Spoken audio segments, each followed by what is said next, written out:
Hello there.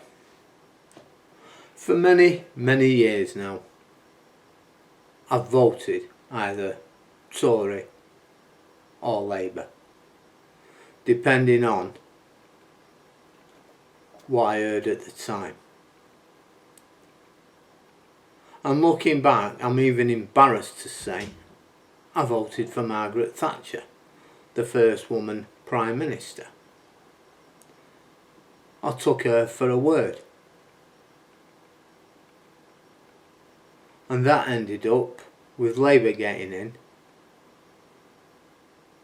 beating the most corrupt political party in modern day history, in my opinion.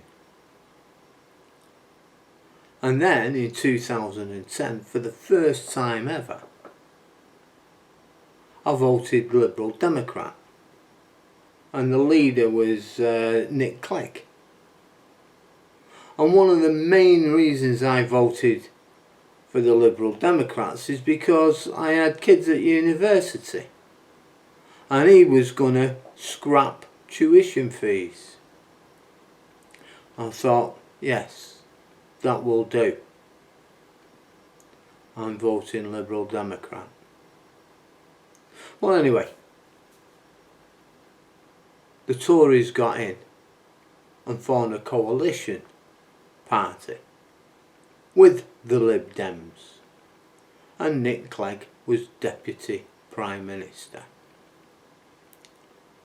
And within minutes of these two getting into power,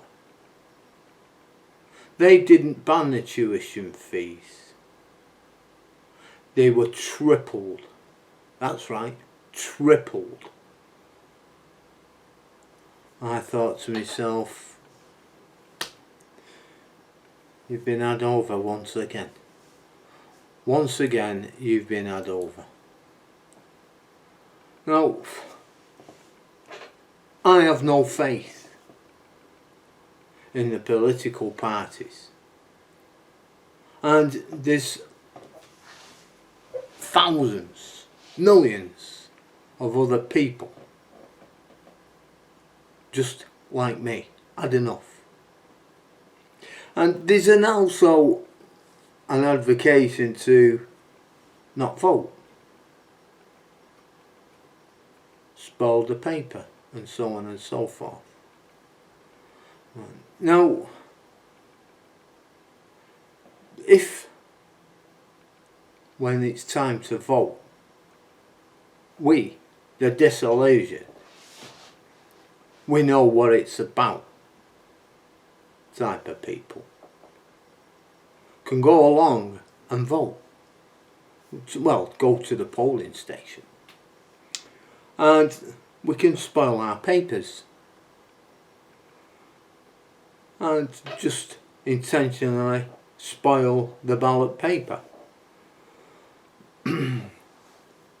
And you make it clear that you do not support anybody on that form. You have no faith in it. You can also choose not to mark your ballot paper and just submit a blank vote.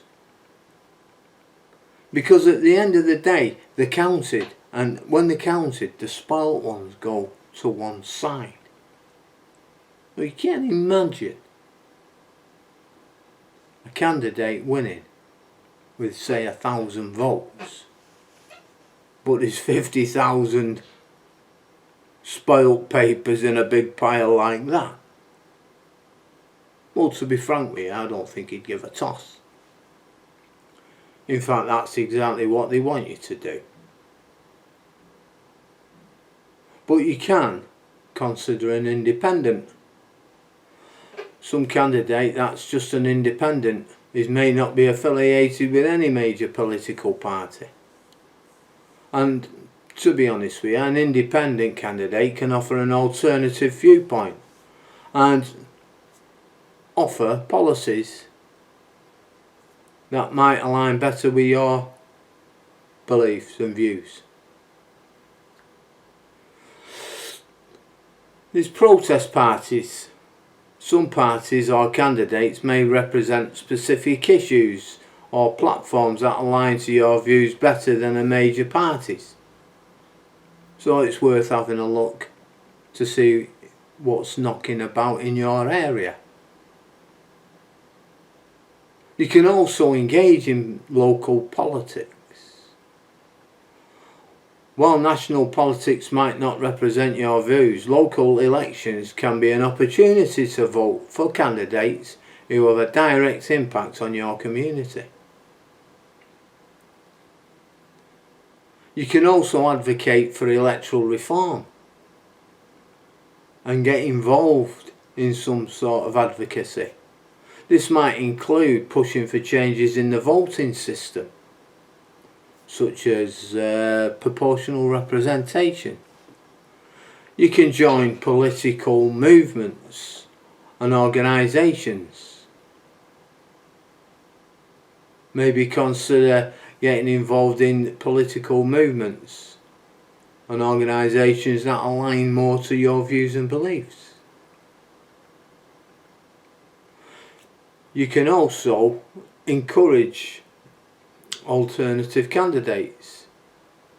If you know people that would make better representatives, encourage them to run for office, or consider running for an independent candidate yourself.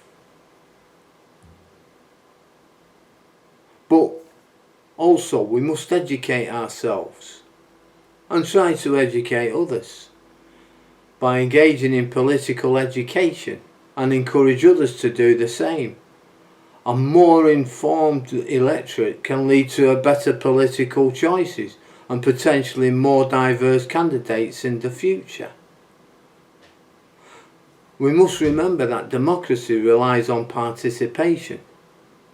And even if you're dissatisfied with the current options, there are ways to engage with the political process to advocate for a change and have your voice heard. Now, that's exactly what I do. And I'm not asking anybody this, but come the next election, if there's an independent candidate, a reform candidate, reclaim candidate, then I am going to pick one of them. Because the same old has not worked. And it won't continue to work. Them Tories yesterday, as far as I'm concerned, and in my opinion, want me to vote for them to solve the problems that they created. I think they're thinking I'm stupid. But anyway, in the meantime, take care. Bye bye now. Bye.